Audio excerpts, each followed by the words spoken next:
Hello, everyone. I'm Lisette Gaudet. I'm the archivist here at the Yarmouth County Museum and Archives.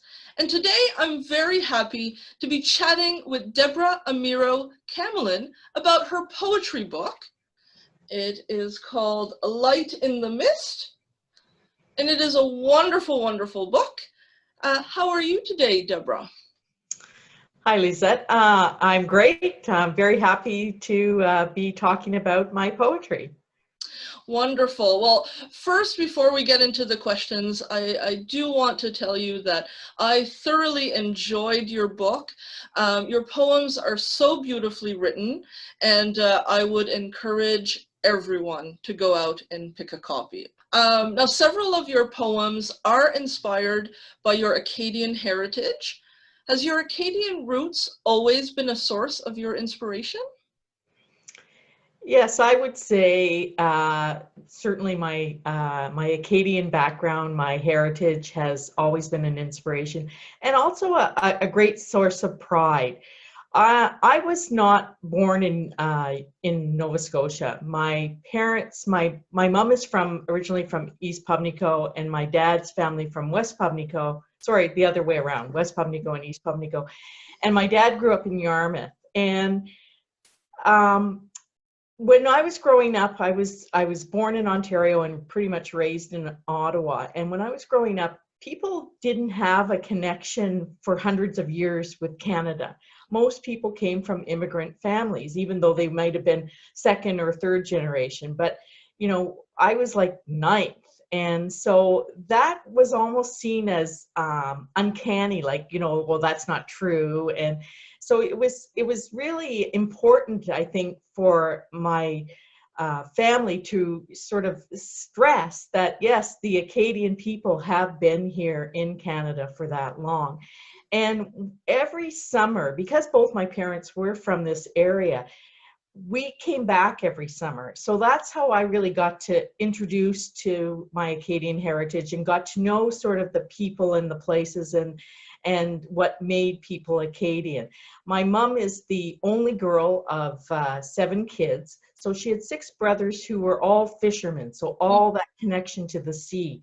And my dad was in Yarmouth, so of course now you've got that historical connection to sort of the historical properties and sort of the landmarks around here. And so I think that that's why it became a great fodder for poetry for me, because it was the stories, and I would call myself a storyteller. Even my poetry is very much storytelling, but in a prose and using poetic elements. So it's not just sort of a dialogue. It you know, I'm trying to make it poetic. So, you know, there's a lot of poetic elements in the poems, that alliteration or juxtaposition or enjambment, all those things to sort of draw the reader in. But I am a storyteller, and the stories, many of them are Acadian stories. As an Acadian myself, I really enjoyed them, and saw a lot of my family heritage in there as well. So that was wonderful. Now, you dedicated this book to your husband and your sister, and also to your grandfather, Simon Amirault. In his dedication, you write that he taught you what it meant to be an Acadian. Could you tell us a little bit more about that? So my grandfather, and I'll say Simon because I am very Anglican. Simon was, he died in 1976, and he was 87 at the time. And so I would have been 18. And I didn't know Simon well, but it was when I was sort of cleaning out the attic here at my home that I came across a lot of his writings. So he used to do speeches to the Knights of Columbus, and he actually did a lot with the Yarmouth County Museum at the time. So he wrote sort of stories about 2 particular people, Ange Amirault and Natalie Bellevaux, and sort of stories about you know, ships that had gone under and were shipwrecked. And so when I was starting to read all of these speeches, I started to really get a feeling for him as a source of my Acadian heritage.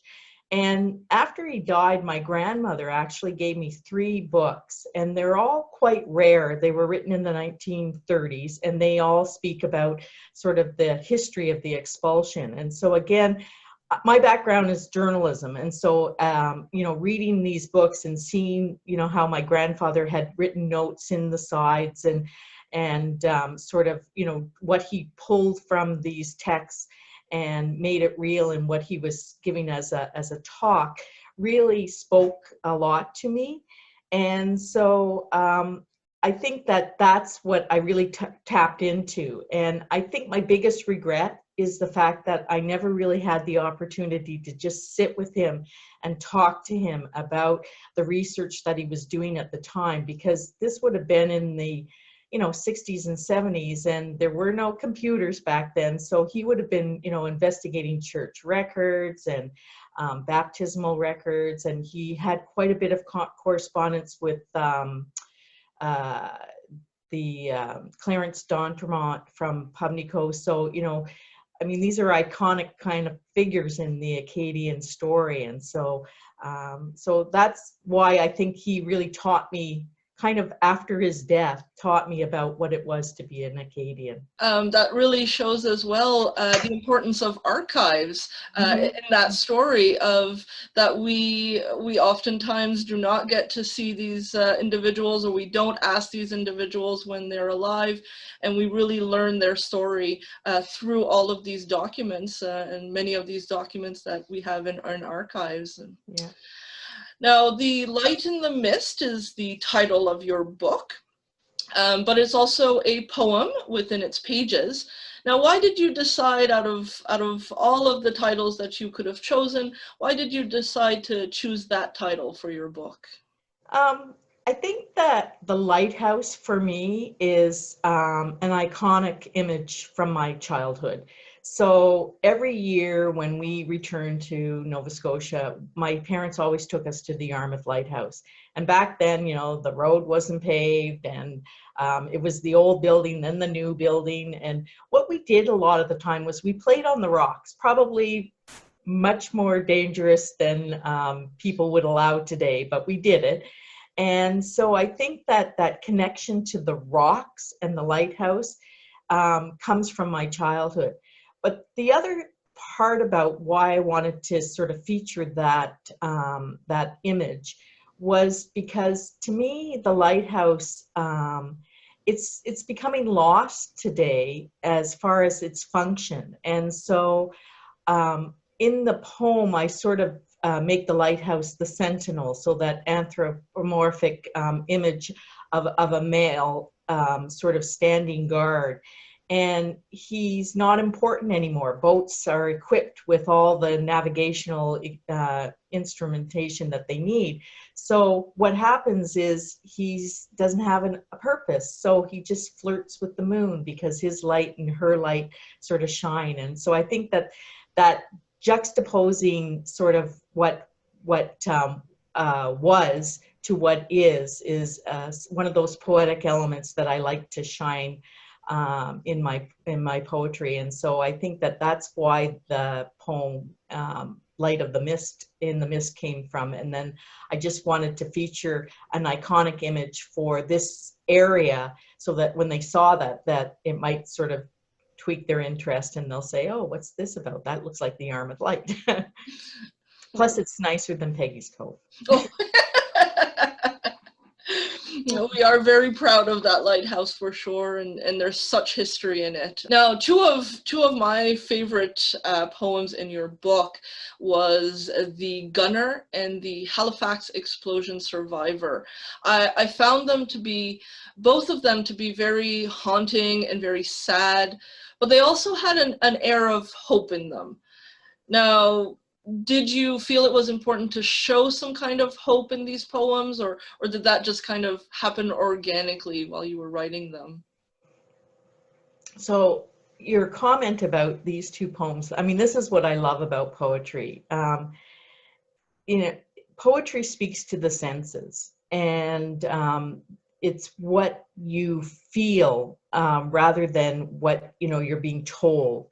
And one of my favorite spiritual authors was an Irishman named John O'Donohue. And he said, poetry is the place where language in its silence is most beautifully articulated. And I think that these two poems sort of speak to that, because they use that juxtaposition, that idea of, you know, what you're seeing or feeling and what might be underlying what's going on in the poem. So the first poem, The Gunner, that was actually inspired by my daughter was doing one of those, you know, school assignments, and they had to pick somebody from history from World War I.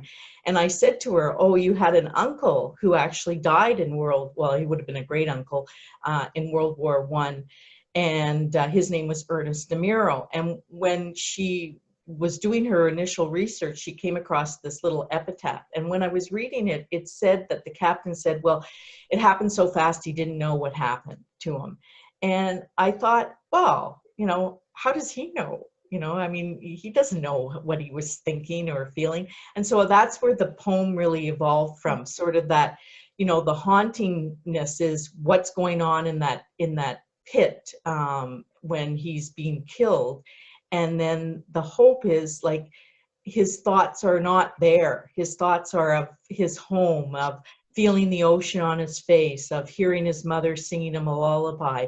And I think that those two things just, they're jarring, you know, and then that poem uses a little bit of repetition in that it says, in that moment, so that you get that feeling that there's two things going on.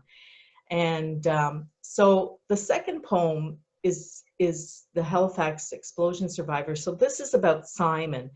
Simon was the sole survivor of the railroad car, mail car during the Halifax explosion. And I remember saying to him once, you know, like, wow, like, you know, like what happened? And he just said, well, it was awful, you know, and he wouldn't talk about it. And so I think that you know, probably there's some PTSD going on there. But what I found out in reading his things in the attic was that he was extremely involved in the Red Cross.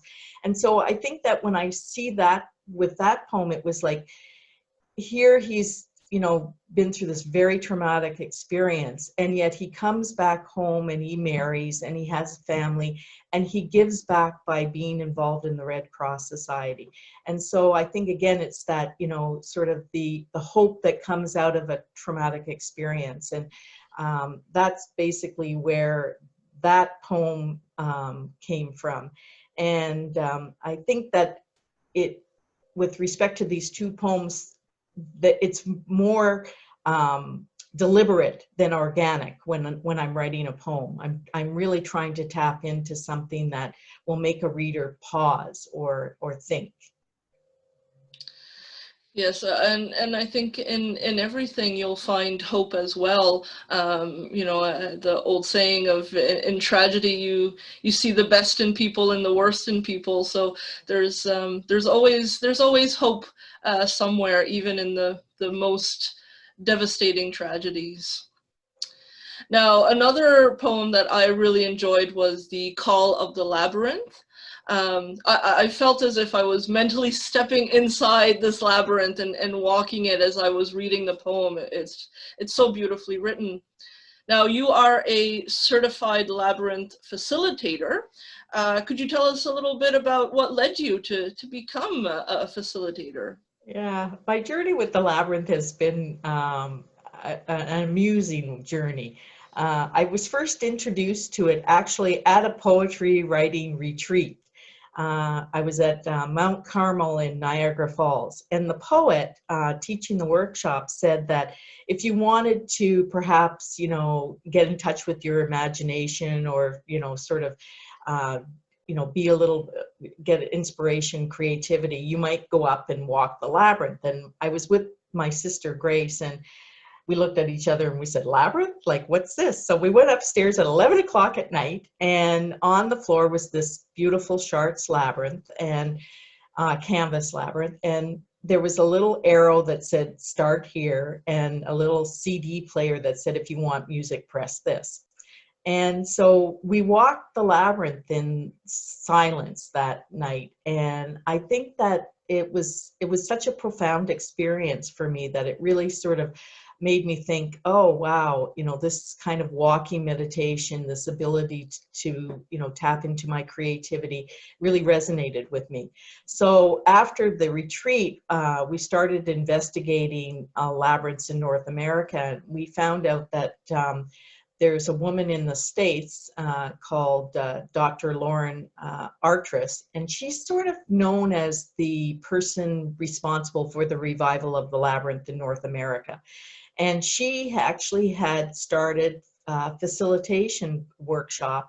It was quite an ordeal, quite several things that you had to go through to become certified as a labyrinth facilitator. And the reason why is because when you walk the labyrinth, it can cause a lot of emotion to become stirred up, and people can break down. And so you want to make sure that the labyrinth remains that sort of safe space. And so I think as I started to learn the history of the labyrinth and the spiritual, psycho-spiritual aspects of the labyrinth, I was really drawn into it more and more, and then decided to become a labyrinth facilitator. And since that time, we've actually held 2 week-long retreats at Mavalette Beach, and the one was on creativity, and the second one was on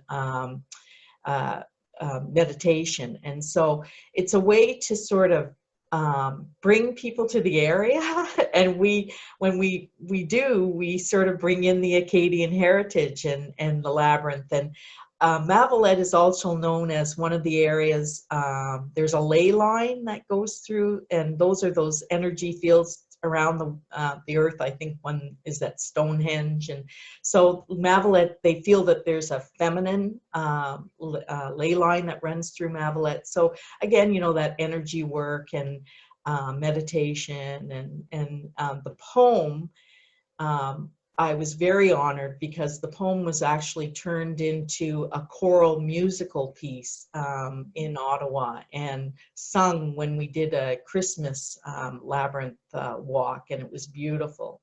So I have choral music, sheet music, but no one knows how to sing it. Hopefully one day you'll find someone who can. Now, in addition to being inspired by your Acadian heritage, many of your poems in the book are inspired by your travels, specifically Africa. Now, right now, we are all locked down in this pandemic. Are you dreaming of future travels and places that you can visit and be inspired by and write about? Yeah, I sure am. Actually, my nephew's supposed to get married in 2022 and he lives in England. And so I think he'll be married somewhere in the London area, but that doesn't interest me. The marriage does, but not the place. But I would like in that trip to go up to York and then go on to Edinburgh. So, and in between York and Edinburgh, you would cross Hadrian's Wall. And so I think that there are some poems waiting to be written there. Certainly, I will, you know, I want to travel again. I mean, you don't even have to travel that far. I mean, the last 3 poems I've written actually have been related to the sea and to the beach. So, you know, they can be little travels and you can still find it.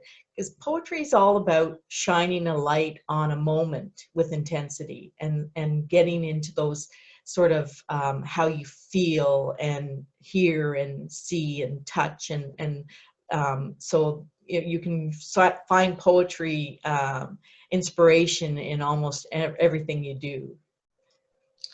But I will travel again for sure. Good. I think we're all looking forward to those to that time. Well, your poems definitely made me feel a lot of different emotions, and like I said, I thoroughly enjoyed this book, and I want to thank you, Debra, for taking the time to chat with me today. And I do encourage you to pick up The Light in the Mist. We do have copies available at our museum gift shop. Thank you again, Debra. Oh, thank you very much. It was a pleasure speaking with you. You as well.